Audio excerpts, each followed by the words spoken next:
What's going on, everybody? Good morning and welcome to the NFL Lineup Review Strategy Week 7, whatever you want to call it, show.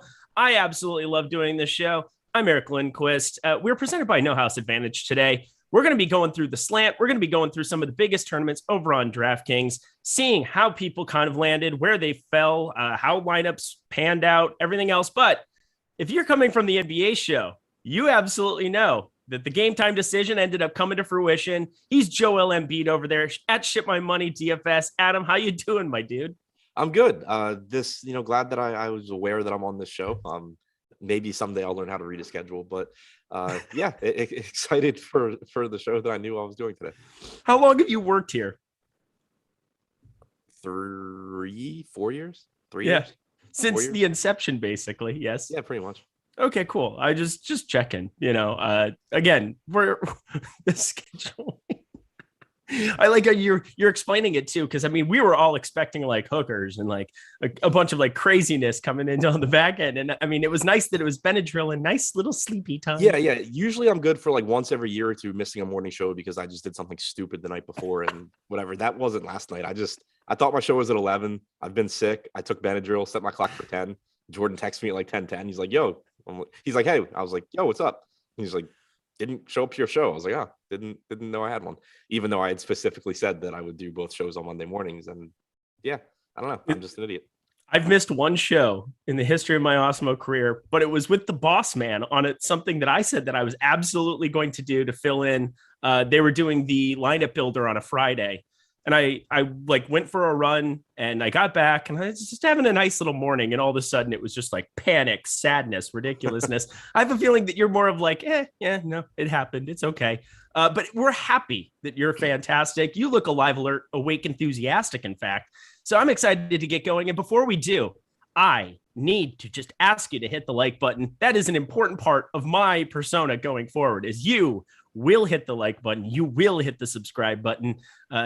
These are not the droids you are looking for in the event that you guys can see all this content that we have going live on Awesemo all the time. And of course, the notification bell. That's how you do that. All right. We had week 7 on the onset as we're getting going. How was it for you, Adam? Overall, it was fine. It started out poorly. I didn't do very well on the main slate on DraftKings. Got killed on the early slate. Made money on Yahoo. Reminder: everyone should be playing there. Yes, especially like for NFL because you have enough time to play multiple sites. That's you should definitely be playing there. But ended up profiting on the day because of the afternoon slate. Got 4th in the big DraftKings tournament. Would have won it if the Bucs didn't hate Leonard Fournette at the goal line all of a sudden. But it ended up being an overall positive. Yeah, the only site that I lost money on yesterday was, of course, the contest that's paying you in order to play it. That was on Yahoo. Just what a gut-wrenching feeling sometimes. DJ Moore, really, really painful for me over there. But overall, pretty good onset here. We're, of course, looking at the slant. If you guys are joining us for the first time, we go through the slant because it is generally where the sharpest fields are. We can kind of see where some of the exposures are landing. We can see where some of the ownership landed. Just gives us a better sense of the slate than just going to the Millie Maker on a number of things. However, I did win my bet on Rashad Bateman that I made earlier in the week with Laffy. Said he would be over 10% in the Millie back when he was projected for around 8%. He ended up being 16%, I think it was. So a large, hefty number. But let's start kind of from the get-go. We had some chalk plays that existed on this slate. A number of guys to kind of start with. Let me just kind of organize it here. Cooper Kupp was popular. He played pretty well, didn't he? Yeah, he tends to do that. It's unbelievable. This guy is out of his mind. I absolutely love watching him. I can't believe the difference Matt Stafford has made. I knew it was going to be important, but it was pretty crazy. It was interesting on this slate, though. The most popular play that we had was a defense with the Cardinals. It ended up being something where you kind of just played them and they gave you 11. Do you ever feel like when you get a spot like this where Arizona, their defense has been incredible? Obviously they're undefeated. They're a team that has really kind of outperformed expectations, but 3,100 was a misprice in this spot against Houston, and 23.4% of the field just ate the chalk. And generally you don't want to ever eat chalk on defense, but looking through. What are you looking at? Oh, I'm looking at the slant. 200K slant. They were 31.4%, second highest behind Henderson. I literally am looking at this. It says 23.4 that I'm looking at the 200K slant. Yeah, NFL 200K slant, 20K to first, 2x min cash. Okay. No, that's not going to be 38. Oh, that's different. Are you looking at the afternoon slate? I am looking. No, I'm looking at. Oh, that was our projection. Hello. Okay, I had the wrong thing. Let me get this tab rid of. Again, this is my second time doing this show. I'm getting myself adjusted here. I was looking at the wrong tab. And I go through this all the time for NBA. I love going through this. This is a nice addition you can have to Fantasy Cruncher with your Osmo Plus portfolio, getting the lineup review, lineup study to be able to go through exposures. Definitely a part of my process for NBA. NFL, obviously, I always watch the shows that you were doing with Josh here earlier in the season, but 38.7% Darrell Henderson and then 31.4% Cardinals defense.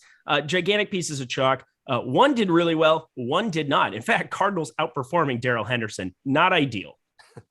Yeah, pretty heavily owned. And I mean, they were both good plays, obviously. I feel differently about the defense than I do about Darrell Henderson. I'm typically just not going to get the popular defenses. The way I put it on the show with Josh yesterday morning is that, like, yeah, you expected the Cardinals to do well. It was, like you said, it was a misprice. It was a good spot, all of that. But the thing with defenses is that if the highest scoring defense on a slate is like, 13, 14 points, which is a very good game from a defense if you don't score a touchdown. It's just not really going to matter typically. There's going to be a bunch of defenses that score 8, 9 points. And so like if you're giving up 5 points, whatever, I think that's typically worth it for the massive upside you get if you're just on a random defense that scores a touchdown, scores, 18, 19 points and can really win the slate for you. So that's really the reason why in tournaments, it's just very unlikely that I'm playing a lot of a 30% on defense.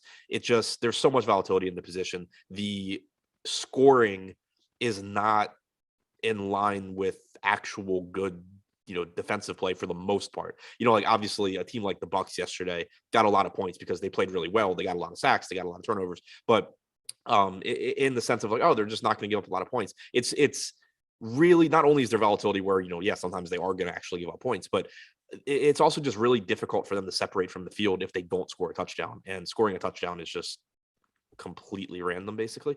So it's just kind of one of the easiest spots to separate from the field is to just have different defenses. So the Cardinals obviously were a good play. Henderson, on the other hand, I think that, and this actually is reflected if you look at different 150 maxers as well. I had 41%, Alex had 17%, Steve had 39%, Rinpack had 15%. I don't think there was really a right answer on Henderson here.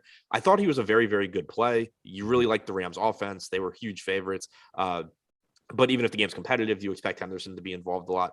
The thing is, there were a lot of other really good running back options as well.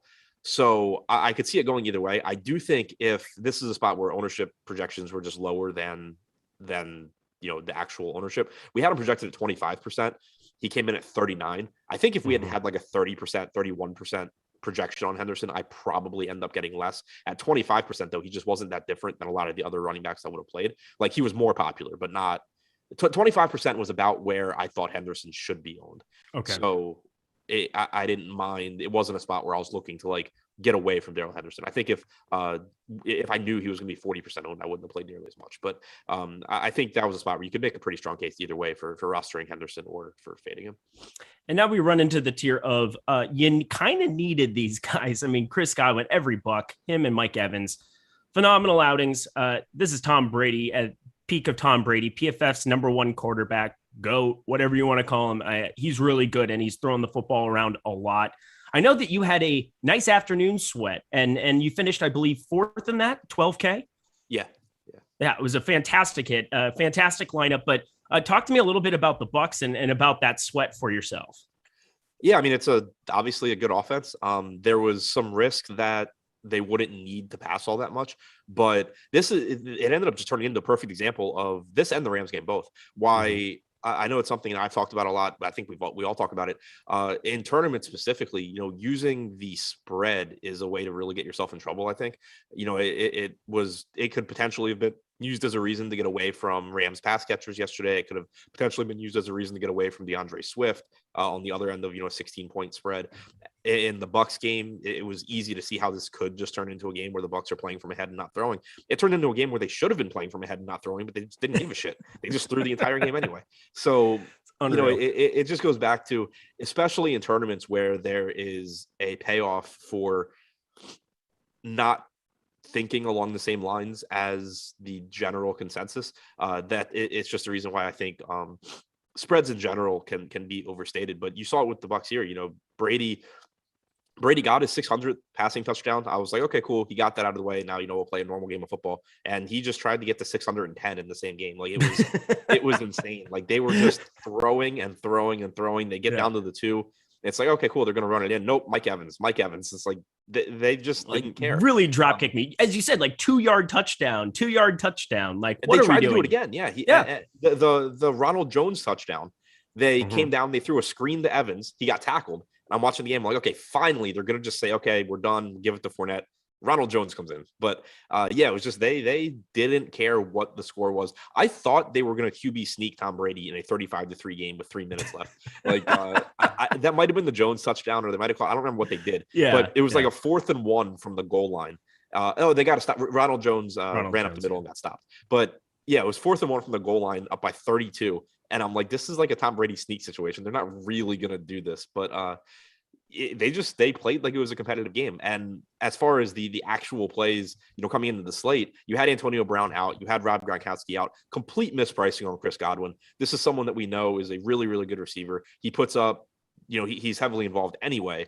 And then you take out Antonio Brown, you take out Gronk. There's just more passing volume to go around for him. So I thought he was a really strong play. And then Evans, you don't get quite the same consistency you do with Godwin because of the route tree basically that Evans runs. You're getting fades in the end zone, you're getting deep passes. Those can turn into huge plays. They also can turn into games where if you get unlucky with pass interferences, or you get the unlikely scenario where Brady is not playing well, it's a little bit more volatility in Evans' game, but still a massive upside. So I thought both Bucs receivers were really strong plays. Yeah, they were. And I got a lot of them in the same lineups, which was good. I needed to have a little bit more Evans than what I did. I don't know. Maybe it was just Godwin 5,900 allowed for me to get more Cup and things, but it just feels like I have this bias of going to Godwin every single time. As you said, the route tree is just distinguishably different. Mike Evans has a gigantic red zone role, and you just think, all right, this is going to be the game Godwin gets some 25, 30 yarders over the middle. And yeah, didn't happen. He still had a fantastic game, and yeah, it did happen once, but Evans is just outrageous in the red zone without Gronk here at the moment. Kind of need Gronk to come back. That might be something that helps out, or maybe I should be careful what I wish for. All right, Miles Sanders, that was sad. 3.7 fantasy points there. I thought he was an interesting play on yesterday's slate up against the Vegas Raiders. Looks like DeColts was pretty darn high on him as well. Looks like you were a little bit lower on Miles Sanders. I think that was fine. Calvin Ridley really underperformed. This is kind of the underperforming tier. Chuba Hubbard, and then Derrick Henry. Derrick Henry had a touchdown pass. That was about it in a game that they absolutely throttled Kansas City. This kind of speaks to, this is the first time in an eruption spot where, everything was going for him. The game flow could not have been possibly better for him, and he still failed to meet expectations. Rinpack was the only guy who looked like was over the field, but everybody else seems like going through all the 150 maxers. This was a fade Derrick Henry spot. Anything in hindsight that you kind of take away from that? So one thing I think, and I actually don't know how true it's been this year, but I think it's something that shows up in general. A lot of times, if you look at 150 maxers, it's a fade Derrick Henry spot because he just doesn't. He's different. He's really, really difficult to account for in the way that I think most 150 maxers build their lineups. He doesn't project like a great play that often, even though he typically is a really good play. But on this particular slate, I thought he was actively a bad play. Normally, it's kind of just like Derrick Henry's always a good play. He still gives you a massive ceiling, no doubt about that. The reason that I had an issue with him was the projected ownership and the price tag, and then also the depth of the position. There was a really good chance, given the depth of the running back position today, that you had a lot of running backs land in that 20 to 30 point range and have good games. So if Derrick Henry goes out there and gets you 30 at 9,200, it's not really that good because there wasn't a lot of value. You didn't have a lot of cheap running backs. Miles Sanders was like the cheapest really viable running back option at 5,100. You didn't have really good cheap receivers. You had Bateman that people were using. You had Dante Pettis was fine, but there wasn't like really mispriced wide receivers, really good value at wide receivers. So I thought it was a really difficult slate to pay up. And I would have liked the idea more if Henry were getting, 10% ownership or something like that. But he's someone that people just always are going to roster. You saw it on FanDuel as well. He was $11,000. He was like 20 to 25% owned in tournaments there. I think I literally had zero Derrick Henry on FanDuel. DraftKings, I had very little, but I at least had a little bit. $11,000 will do that. Right. So it was one of those situations where, of course, Derrick Henry is always a good play if you're just looking at Derrick Henry. But I thought that looking at the rest of the slate, he was a pretty shitty play. So I was fine being under the field there. Obviously, I got really scared when he started out for the passing touchdown, but then also when the Titans were just running away with the game, I was like, man, he's going to score like 1,000,000 points in the second half. So kind of feels lucky that he didn't have a bigger game. But just from a pricing standpoint, the way that slate broke down, I thought he was actually a pretty bad tournament play. We got Jordan Klein behind the virtual glass. Gotten to spend some time with him recently. He's a good person. That was surprising to me, but such is life. I'm kidding, Jordan Klein. You're lovely. I'm just saying, my wife would prefer you were at my wedding next month rather than me. So I would say that you made a good impression. I need you to group it by running backs for him. What? Oh, multiple. I am Mormon. No, you said your wife would prefer that Jordan be at your wedding next month, so I didn't know if you were just adding. Yeah, well, I'm saying prefer him more than me, meaning that he's very nice and I'm not. Got it. But I'm nice, I think. I have my moments, but I absolutely love my future wife if she's watching from the other room. When she's not, she doesn't care. All right, let's go to running backs here because this was kind of the make or break spot here.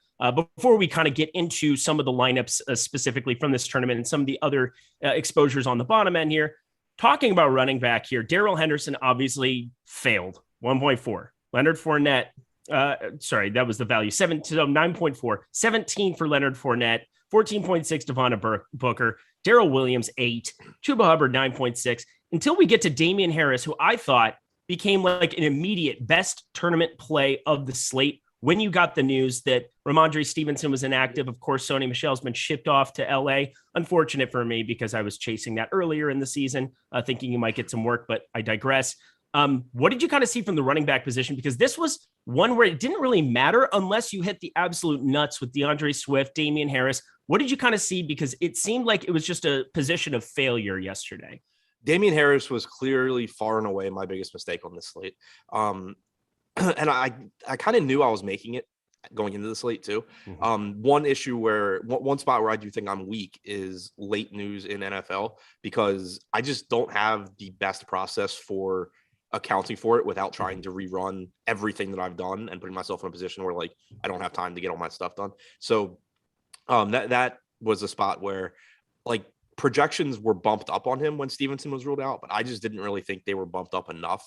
It was a spot. And then that combined with the fact that whenever you get like a seemingly, kind of innocuous news like that a lot of people are just going to completely miss, the ownership isn't going to completely change. Like if it were a situation where Stevenson were the starter so like if it were a situation where Harris were ruled out, Stevenson's ownership would just skyrocket because that's very, very obvious to everyone. When you have the backup ruled out, the backup that nobody's really thinking about, you just don't get that same sort of ownership bump with last minute news like that, because a lot of people are just, they're scrambling on lineups. They're not really paying attention. They don't even like register, Stevenson being out. So that was a spot where, I got around the field. I got a little bit over, but I thought that it was a pretty big mistake that, for example, for me, I ended up with twice as much Darrell Williams, who I thought was fine. But, I think that having more Darrell Williams than Harris was just a massive mistake at that price point. Same goes for Hubbard. Any running back really in that price range, I think a lot of it should have become Damian Harris if I had played that spot well. So that's just something that I think you like. It's a learning spot. Like you need to have a good process to do better there. But also, when you do have a situation like that where the backup is ruled out, and it was actually kind of funny because somebody had asked on the strategy show yesterday I did with Josh, they specifically asked about Damian Harris, and I was like, man, I like him. I like the spot. The concern is that Stevenson's been getting more work. He's getting some goal line touches. He can just sort of vulture some stuff, and it keeps Harris in check. When you take Stevenson out, he just became such a fantastic play. So I think I played it pretty horribly, not having more of him. I agree with you. He became a phenomenal option. Looking at the 150 maxers I'm looking at, really the only guy that I think did a good job was Ricky D, who ended up with 50%. So yeah, I mean, that's something where I think I screwed up. I also probably should have switched him in cash. I played Darrell Williams instead. Yeah, that was just a huge mistake I think I made. It's a spot where you can get a really big advantage on the field a couple times a year it happens. Yeah, I think the mistake I made was my run back. I didn't think I needed one necessarily for the Rams. You had a 16 implied total basically, or just like short of 17 points for Detroit. And DeAndre Swift, 28.4, right off the gate, first play. I was like, damn it. You knew Cooper Kupp was going to get going. This was a can't fail spot in that way. And not having any of DeAndre Swift, especially if you have a banged up TJ Hawkinson, was probably a mistake on my part for sure as well. Rest of the running back position, though, was just absurd. It just didn't end up panning out the way that you kind of were anticipating. But, that's why tournaments are fantastic. Those were the only two running backs other than Khalil Herbert that went over 20 fantasy points, I believe, on the day. Yeah. Also, just as a kind of side note, for anyone that played Miles Sanders and like in hindsight is, doing I wish I didn't play Miles Sanders. He looked like a very, very good play. He played like a drive and a half. He had 25 rushing yards and I think a catch. So he was actually doing exactly what you wanted to see there at that price tag. So I definitely wouldn't be beating yourself up for playing Miles Sanders. The way he was being used, at least to open that game prior to his injury, he was en route to being a phenomenal play.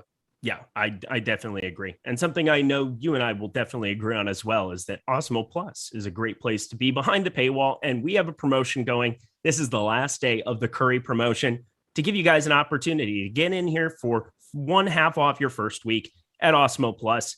We have player projections, ownership projections, the NBA boom bust tool, everything you could possibly want for the NBA season, and then also for the NFL season.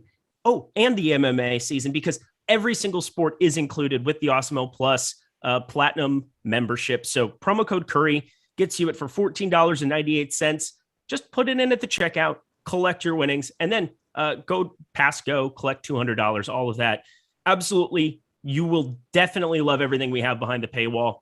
There's no question about it. I just know they're the best tools in the industry, used by the number one player in the industry, Alex Awesemo Baker, our namesake here at Awesemo. So check it out. Use that promotion now and get that first half off your first week. All right, let's jump on over to the rest of the study here. Were there any kind of plays that kind of came in a little bit lower owned than you were anticipating? Was there something that really stood out? I mean, it feels like we have to talk maybe a little bit about Kansas City just because of the absolute incineration that they received against Tennessee. Are they just a bad football team this year? Or what is going on? Because it seems like it was a spot where Nicole Hardman was probably the only I would call bad play at 13.7% if you're trying to put that entire stack together. I definitely sided more with Mahomes, Kelsey, and Hill, and that definitely was not the side to side with. Yeah, it's not. I mean, it's tough. Like, I definitely don't know enough about football to diagnose like what's wrong with Kansas City. But the way I view it is that they're much more likely than not to just figure things out, turn it around, and start having big games again. I'm not like downgrading, Hill, Kelsey, Mahomes in terms of wanting to roster them. I still had zero Mahomes just because of his price tag. I thought that Stafford was a better play. I ended up playing a lot of cheap quarterbacks as well, but I am viewing it more from, you have a lot of data on this offense just being ridiculously good. It has struggled so far, no doubt about it, but it's something. It's NFL DFS is kind of unique in that the entire season is a small sample size, basically. So yeah, you really want, and I think one of the bigger edges as the season goes on is keeping your priors in mind in situations like this. Like, there's some spots, like if your prior was wide receiver A is going to be the number one wide receiver on this team, and then through the first 7 weeks he's getting 3 targets a game and someone else is getting 10. Yeah, you were wrong. You need to adjust what you're projecting. But when it's something like the Kansas City Chiefs with Patrick Mahomes, Travis Kelsey, Tyreek Hill are going to be a good offense, and then they're a bad offense through 6 weeks, you are probably making a mistake if you just start treating them like they're not a good offense. Man, Rinpack treated them like they were a good offense. Shout out my guy Rinpack. 100%. Just saw that. Yeah, I wanted to kind of touch on them. I've got notes of what I want to touch on. It Rinpack 100%. Patrick Mahomes was at the top of the list. I probably think that in hindsight he would probably maybe do it again, but you had a 31.5 total for a team that put up 3 points. That's going to be a disaster day It was an unfortunate spot. I thought Patrick Mahomes was a fantastic play. They had a top stack potential over 25%. It was them and the Rams. Those were the two teams that you really wanted to have. And we'll get to his wide receiver exposure here in a second as well, but wanted to touch on the Kansas City side of things here. Let's continue back down the board here. But yeah, was there any other play that you really thought on this slate that came in a little bit underrepresented compared to where you were expecting them, or something that in your process was a play that you wanted to get to that you didn't, that ended up being kind of a mistake? Wanted to get to and didn't, is absolutely Damian Harris. One guy that came in with low ownership, and it was expected. I specifically talked about it on the show with Josh, but one guy that I think just as a whole, the field sort of made a mistake on thinking in terms of strategy, and it didn't end up mattering. He didn't have a good game, but Robert Woods at 8%. Mm-hmm. If Stafford's going to be the highest owned or one of the highest owned quarterbacks, and Henderson's going to get massive ownership and Kupp's going to get massive ownership, you're clearly expecting that the Rams offense does well. Yeah. Robert Woods is behind Cooper Kupp in the pecking order, but he's still a very talented wide receiver with a good quarterback in a spot, where you can score a lot of points. I just thought from sort of a macro view, like a theory standpoint, if you're getting that much ownership, if the field is allocating that much ownership to the main pieces of the Rams offense, Robert Woods has to be coming in at higher than 8%. And if he's not, he's a very, very good play, just in the sense where if you played that game 1,000 times, there's a lot of games where Robert Woods is breaking the slate. Agreed. 6 for 6, 70 yards. That's probably on the low end of what you could expect in this spot. I mean, yeah, Cooper Kupp is out of his mind. His rapport, I mean, we've seen it from the get-go here. 10 catches, 156 and 2 touchdowns. But I mean, if Robert Woods gets one over the top as well, you're looking at a completely different slate where you're looking at either both of them together or, yeah, Robert Woods in a couple of those events. We've seen some massive target volume for him, depending on some matchups, depending on some other factors. It's just a fantastic play in a pass happy offense and no way around it. I think that was kind of a play that I was looking at a little bit. Was there anything out of the quarterback position? So we saw a pretty strange, I mean, I loved the Miami-Atlanta game, and Tua ended up being the side of it more than Matt Ryan was. Matt Ryan was still pretty serviceable, but was there anything that kind of jumped out to you at the quarterback position? Because I know week to week we talk about how concentrated it's going to be, their production, and then also the ownership is so flat for these guys. But Matt Stafford ended up being the high performer along with Joe Burrow. Was there anything that kind of stood out to you here on the top end? Because I mean, Tua was kind of in a majority of the winning lineups, it looks like, and every single guy except for Renpack here in-house at Osmo looks like they were way over the field on him.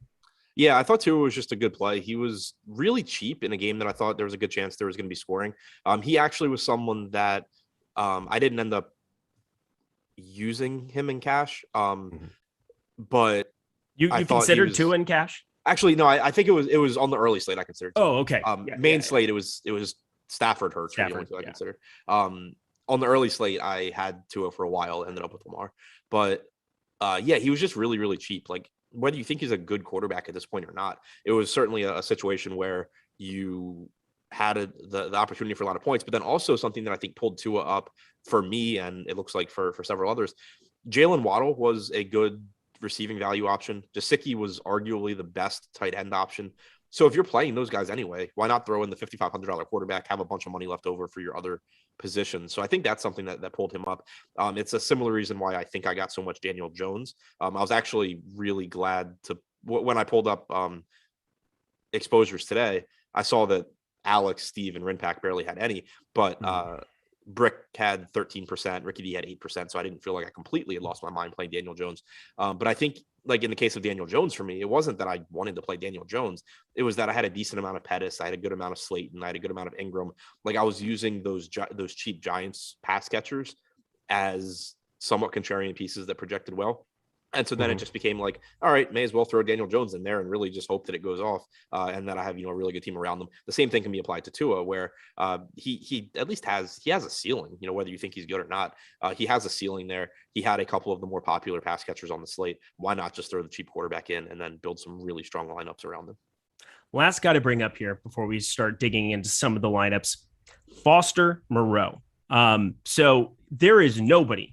So you guys didn't have him. Nobody had him. I thought that when you got the news that Darren Waller was going to be inactive, I was on the Live Before Lock show, and I ended up making him my second highest owned tight end in that spot. I was going to play some 2 tight end, him and Goddard, and I ended up pivoting a lot to Moreau, where I think he actually probably ended up my highest owned tight end at 2,500 to kind of mix and match to get more cup and kind of have a little bit of more avenues to upside there. But did you ever consider rostering him at any point when the Waller news came down? Yeah, I didn't have a lot of tight end spots left on draft. It was tough because on DraftKings I didn't have a lot of late game tight ends. Looking at my exposure, I had 27% Gesicki, 17% Ingram, 15% Goddard was late, but I mean obviously I didn't want to get off of Goddard. Kelsey was early. I liked OJ Howard fine. Like he wasn't someone that I felt really strongly I needed to get away from.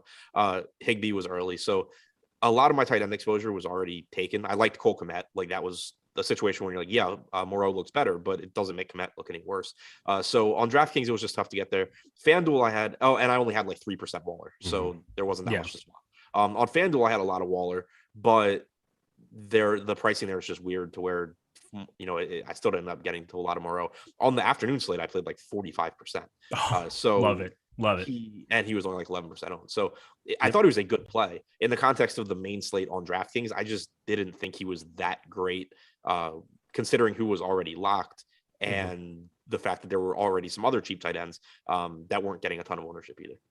All right. Fascinating. Yeah. For me, I also wasn't, I mean, on the show, you're kind of just setting, forgetting, and I wanted to be able to make more late swaps and kind of pivot into some things. Gesicki was definitely my favorite play of the tight end position on the early section. And it made sense. Dallas Goedert was somebody that I was getting to quite a bit as well. Ran some 2 tight end for probably the first time all season. Thought it wasn't the worst idea because you got a $2,500 savings and it allowed me to get to more cup and Tyreek Hill. One of those worked out. One of them did not. Anything else just as far as like low owned options that stood out to you to kind of round it out? I guess one more point on Moreau. If I had crunched for Waller being out, I'm sure I would have had Moreau on the DraftKings slate.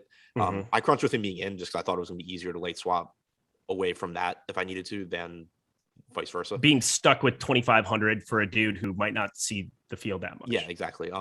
So, and also like even let's say the game orders were flipped. Like if Ricky Seals-Jones were on the late slate, that's the kind of guy where I think I would have swapped a lot of that to Moreau because he was going to be popular. He was projected for 16% ownership. Like I would love to have a low on Moreau instead of that piece because they're functionally the same idea. But with the late slate guys, like Kmet was projected for 6%, Howard was projected for 4%. There just wasn't really a need for me to swap those guys to Moreau. Yeah, Game Theory said surprise Moreau was low owned on afternoon slate. I was shocked. I was shocked at his ownership. I played that same tournament you played in. Darrell Henderson, and Miles Sanders were my 2 highest owned running backs. I did not go to the top. I was even with the field on Sanders and like half the field on Henderson. Yeah, I was double on both. So, it was impossible, I think, to be double on Henderson, but I was way over the field, I think. That was a bummer, but yeah, Moreau was definitely my highest owned tight end. I was shocked that he was 11, 12%. Allowed you to play everything. It became just a Godwin Evans cup fest. Yeah, that was one of those where like he scored and I was like, oh, cool. He's in half my lineups, but I'm sure he's in half of everybody's lineups. And I looked and was like, holy shit, this might be a fun slate. Yeah, and it was fantastic. One play like that can make all the difference, especially when they're at the stone min floor. Well done by you. Glad that you had a great afternoon slate. As we kind of make our way over to some of the lineups, let's talk NHA. They are our sponsor. That is No House Advantage. They bring you DFS in a little bit of a different way where they have player prop contests. It's 100% peer-to-peer, just like other DFS sites, but they have over 500 player props offered for you to take advantage of. And all new users will get a $25 bonus right now using promo code Awesemo. You really don't have anything to lose in that regard. They have some great contests. There's overlay there all the time. Super easy to understand. You have confidence spots, for the slates where you go 7-1, 7 being the most confident you have, 1 being the least confident. You play 7 player props, and we have tools that are catered directly to that. The NFL player props tool, we have projections for NHA. We have so much stuff that makes it easy to build lineups over there. Great prize pools to be able to take advantage of where, again, there's overlay constantly for them. Beat your friends, not the house. And then let's pull up a little bit of the stuff that they have going tonight. I'm pulling up the NHA site. I just think that these contests are some of the best that you can enter on a day-to-day basis. They don't generally fill. They're putting money in your pocket in order to come over and try their site out. They have a $5,000 Monday Night Football showdown, 2K to first, 23 out of 300 currently in that. I mean, if you're on some of the main sites, these contests are going to be filling up in seconds. They are giving you an opportunity to try out their product. Super easy to understand. You have a guy like DJ Dallas, 15 and a half rushing yards. Well, if you end up getting news that Alex Collins is out, sorry, you're going to want to be playing the over on all of these props. And these props do not change in the moment. So you have an opportunity, you wouldn't want to play Alex Collins. You get a 0 if you play somebody who's inactive. But in the event that DJ Dallas is good to go, 15 and a half rushing yards is super, super low. So you're able to react to the late news, and that prop won't change like it will on sports books. Huge advantage to it. Check out No House Advantage today. And thank you so much to them for their sponsorship of the lineup show and so many other shows here on the Awesemo network. All right, let's get ourselves to some of these lineups. We had Megan Joy. It was a 150 fest here at the top of this contest. If you group it just by 150s, you have 1, 2, 3, 4, 5, 6, 7. So 7 of the top 9 are 150 maxers. It was just a 150 max haven when you get guys like Cooper Kupp, who completely smashed the slate. The Cardinals defense, a very popular defense amongst a lot of 150 maxers, except for, the sharper end of the 150 maxers, I would say, just because defense is so spread out, as you would say. I mean, it just is very, very volatile as far as trying to predict who's going to go off and who's not. But looking at Megan Joy's lineup here, can you pull that one up for me here, Jordan? It's just taking forever for me to load here on this end. We just want to look at Megan Joy's winning lineup here. All lineups. There it is. I just got it to come up. We have Matt Stafford, DeAndre Swift, great run back option. Wish I'd played more. Damian Harris, absolute smash. Chris Godwin, Cooper Kupp, Terry McLaurin, Foster Moreau, Van Jefferson, Buccaneers. Foster Moreau in the top 2 lineups in the contest. He obviously gave you a lot of access to plays. I mean, this is the importance of reacting to late news. Damian Harris, I doubt that he ends up getting to 8.9% ownership in the event that you get Ramondre Stevenson out there for his 10, 12 carries like he's had the last couple of weeks. And then Foster Moreau, 5.6%. I guess just kind of speak to the overall lineup construction here. Yeah, I think it's a really good lineup. The only thing that, and it's not even that it's bad, it's just something I don't do. The Godwin plus Bucs piece. Yeah. Again, it's not like it's bad. It doesn't matter. But I personally just prefer not having wide receivers with my defense, just because, again, I think it's totally random, like what defenses are going to do. And I assume I'm going to play like all of them. So I would rather just, there's a little bit of negative correlation where, like, if the Bucs defense does really well, in theory, they're not throwing the Godwin as much. Obviously, that didn't play out yesterday. But yeah, that's just kind of a nitpicky thing where maybe I'm wrong, maybe, whatever. It doesn't matter. I just prefer not doing it. But other than that, I mean, very strong lineup. You have the Ram stack. I had said, I liked using Higbee or Woods as like a second piece in the Ram stack. Jefferson certainly fit that as well. A low owned guy, offered some value. McLaurin, I thought, was a strong tournament option. Not a very good quarterback, but a very good receiver. He's pretty cheap because of his not very good quarterback. So he gives you a nice ceiling. Damian Harris, again, I think was the best tournament play on the slate. It was my biggest mistake yesterday. His ownership, 8%, like that's about where you would expect him to be with Stevenson in. Like, he was still a good play if Stevenson was in, but he was just kind of another, middle of the road running back in a pretty good spot. When you take Stevenson out, that ownership should have skyrocketed. My exposure, everyone's exposure should have skyrocketed. So very, very, very good play there.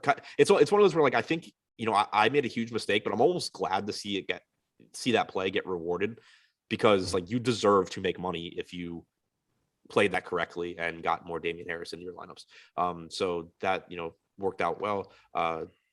Moreau, good job getting to him. I wonder if they projected Moreau in, or if that was a late swap. I'm guessing that they just had Moreau in from the get-go, because let's look at the exposures, because I would find it tough to believe that you're able to pivot to a ton. So they have Hunter Renfrow. So looking at Megan Love's exposures, 86.7% Cooper Kupp, useful. 53.3% Damian Harris, extremely useful. You're going to get paid in that regard. Chris Godwin, Aaron Jones, 30.7%. That's fascinating. I thought that was a good play. But... You thought Aaron Jones was?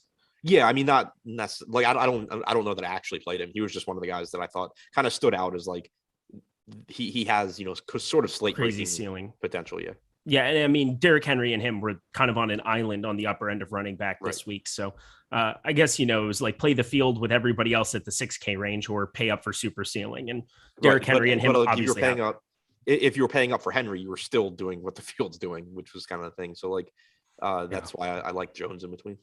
So Hunter Renfrow, 18%. I got to assume that they projected him out. Foster Moreau here at 8.7%. I think that might be appropriate. I mean, I don't know. 2,500. He's a pass catching tight end. It's never on the field because Darren Waller exists. I bet there's a decent chance that they had like Kmet or Howard at tight end and the Cardinals at defense, and they swapped up to the Bucs and down to Moreau.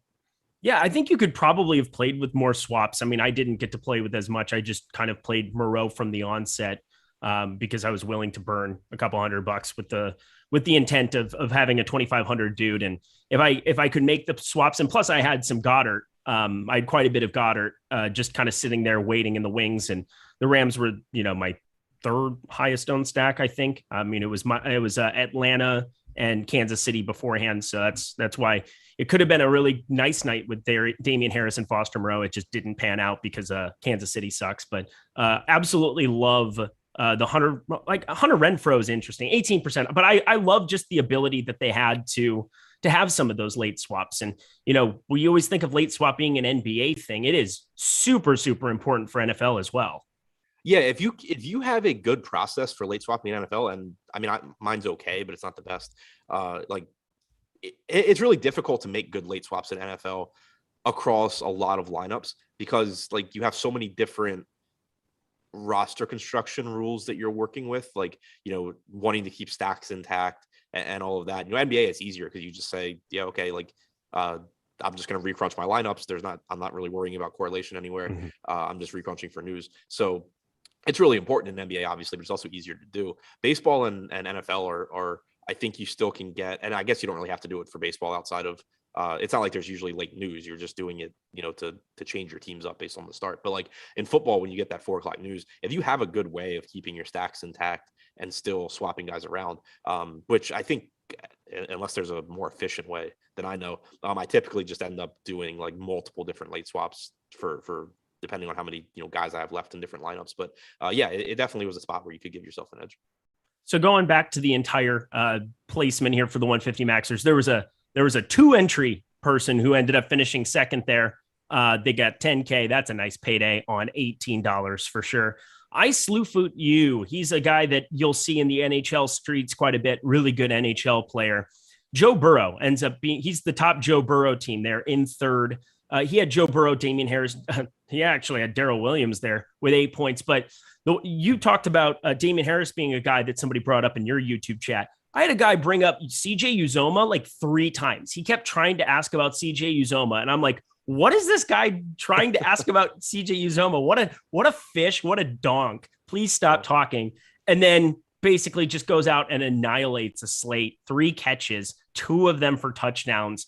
Like, come on, at 3K. But hey, that's the thing. Joe Burrow, we know he's going to be airing it out. They were projected to be behind in that game. Jamar Chase, he makes a nice double. He's 3K. I mean, CJ Uzomah is a guy that, in hindsight, if you had told me Joe Burrow is going to be 1.5% owned in a negative game script that you're kind of assuming against Baltimore, which obviously did not come to fruition, I think you would have had to play more of him. Maybe. I was only half listening. Play more of who? Love you too. It's fine. It's fine. No, it doesn't even matter. You're already in the doghouse. It doesn't matter. You're fine. Joe Burrow. This is what happens. This is why I don't go in chat. Like I get in chat and I just tune you out. Oh, Sean V. I see what happens. Okay. I love it. Joe Burrow, Jamar Chase, CJ Uzomah. Somebody in YouTube chat just was obsessing over CJ Uzomah, ended up being a huge difference maker on that slate. If you ended up playing him, 24.1, smashed the tight end position where everybody failed except for him and Foster Moreau and Mike Gesicki, which was actually fantastic play at 16.1%. Kyle Pitts won the position. Oh, I love that guy so much. Everybody after 1 week is like, Kyle Pitts is a bust. Kyle Pitts sucks. Look at him now, baby. He can run routes. He can do ridiculous things no other tight end can do. Just buckle up. Perfect example of all of NFL basically being a small sample size and something like that, with Kyle Pitts. Yeah. If your expectation coming into the season is Kyle Pitts is going to suck, I think that was wrong. But like then by all means, after the first 4 weeks, you should be sticking with that. But if your expectation was Kyle Pitts is going to be a really good receiver and used very heavily, just because he has a bad 3 or 4 weeks out of the gate, you shouldn't have been like changing your tune. Like you might have said, okay, maybe the Falcons offense as a whole isn't going to be as good as I hoped, and that's going to pull Pitts down. But you shouldn't have been like completely reevaluating your take on Pitts, especially because like it's not like somebody stepped up in his place. You know, you still had Ridley, which was expected, and then you had Pitts just not being very productive. But that was the perfect example of maybe you change your stance on the Falcons offense a little bit, but if you thought Pitts was going to be good coming into the season, you shouldn't really have changed your tune. See, this is one of the crazy things. This is why I always want to rely on the tools when I make decisions or when I inform people of what I'm going to be doing, as opposed to just what I'm doing. Because Loco in the chat said, I think I asked you guys, you and Neil. Yeah. So Orfield, if you liked Burrow, and we told him no.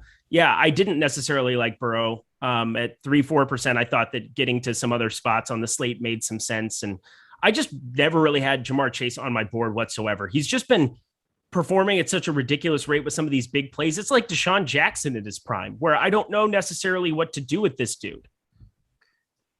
Roster him. Okay, yeah, that's probably what I'm going to do going forward. Thanks, Adam, for your heavy hitting analysis this morning. Yeah, so the thing is with wide receivers, when they score a lot of touchdowns, it helps to have them in your lineup. But no, I mean, I didn't have a lot of Chase yesterday either. It was just there were a lot of good receiver plays. I didn't get to a lot of Cincinnati. I don't think I had any Burrow. So like I think I had like 3% Chase. He was obviously in a lot of my best lineups, but yeah, he's always going to be a massive ceiling guy. It was not a spot where I think many people expected the Bengals to just score 1 million points. So, Chase is very, very good. I'm never going to be opposed to rostering him at low ownership, but there's also typically a lot of receivers you can say that about on any given slate. Trying to see if there were any 2 tight ends, because I'm 2 tight end. So last week, I was kind of giving Ryan, so Rinpack, my boy, we do the Slate Starter podcast together. That's back in full effect for NBA. I was giving him crap about 2 tight end, about it being a garbage play. And he's like, it ended up being the second or third optimal on last week's slate. But I'm like, you can't necessarily look at that and say 2% plays together ends up kind of working to fruition. But I thought with Gesicki, Kyle Pitts, Foster Moreau, especially in the late night hammer, Dallas Goedert, I thought that there were a number of plays on a 10-game slate as the slate becomes a little bit more condensed from 13, 14 gamers, that 2 tight ends could end up being something you could run. I doubt many 150s run it, but did you ever consider playing 2 tight ends on this slate? I actually forgot to set a rule not to, so I might have done it, but I don't think I did. Yeah, it sounds like you're just running on a different. You're just running a little slower these last couple of days. Yeah. I've been sick the last few days, so just not. Oh shit! Not Get all better. But I mean, typically I don't. It's not a big deal when I forget to set that rule because I typically just don't get it anyway because tight ends suck. But normally when I do set it, I just say like I can play Kelsey plus a tight end. I can play Waller plus a tight end.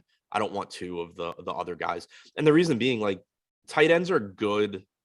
They're good ways to add upside to your lineup at a cheap price tag because any of Gesicki, Hawkinson, Goddard, any of these guys, they're involved enough in their offense that they give you they give you a higher ceiling at let's say 4,200 than you can typically find at running back, than you can typically find a wide receiver, because the similar wide receivers in terms of role are going to be 5K or 6K, and then running backs they're priced up as well normally, unless it's a backup that is happening to start. So you can get more upside there, but typically they're still not.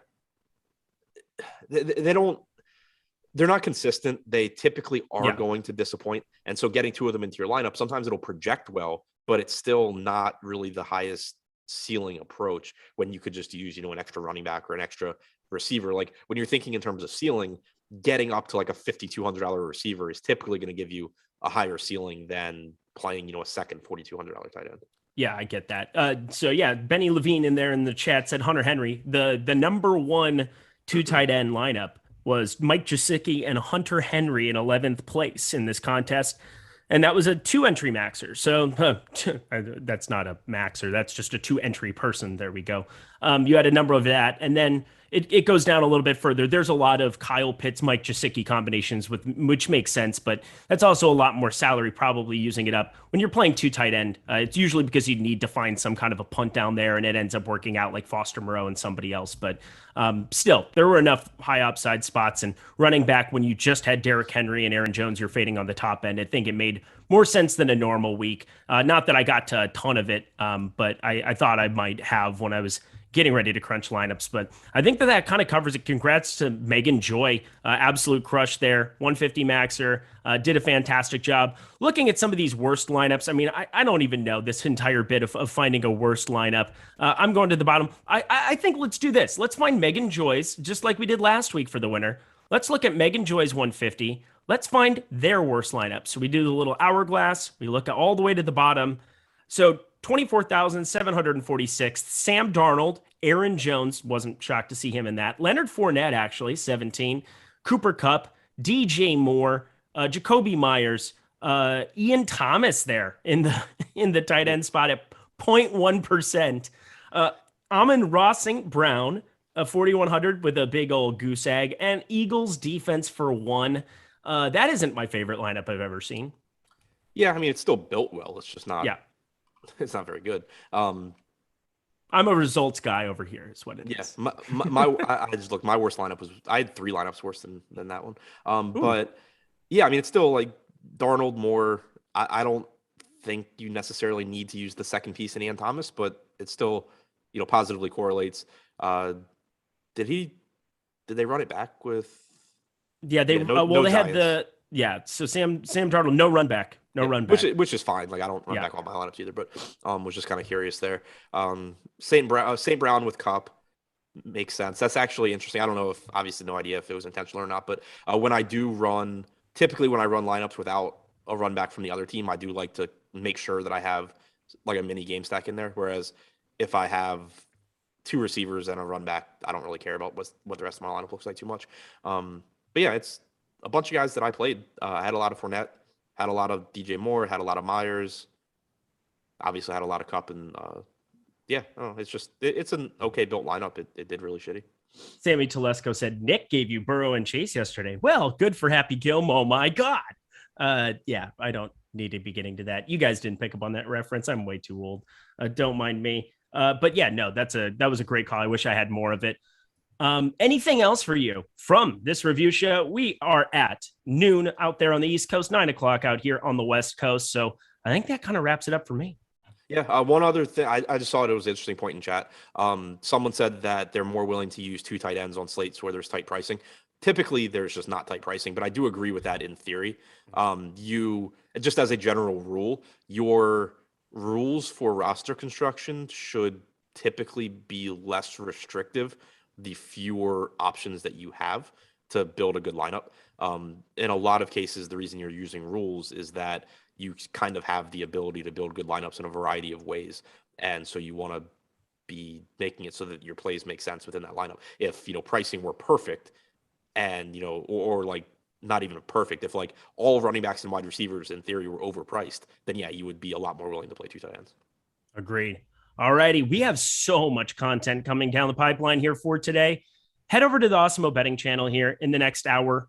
So starting up at 1 p.m. Eastern time, we have the betting show with Eitan and Ben. Then we have the NHL strategy show following that, fantasy football show following that, Yahoo NFL show. I'll be on with Pete McCarthy at 3 p.m. Eastern time for that. Then the deeper dive, Eitan and LaMarca, starting that up. NBA deeper dive with you, Lofty and Adam. That's you should probably set an alarm. We've got NBA Live Before Lock, Josh and Greg, and then I'll be on NFL Showdown Live Before Lock.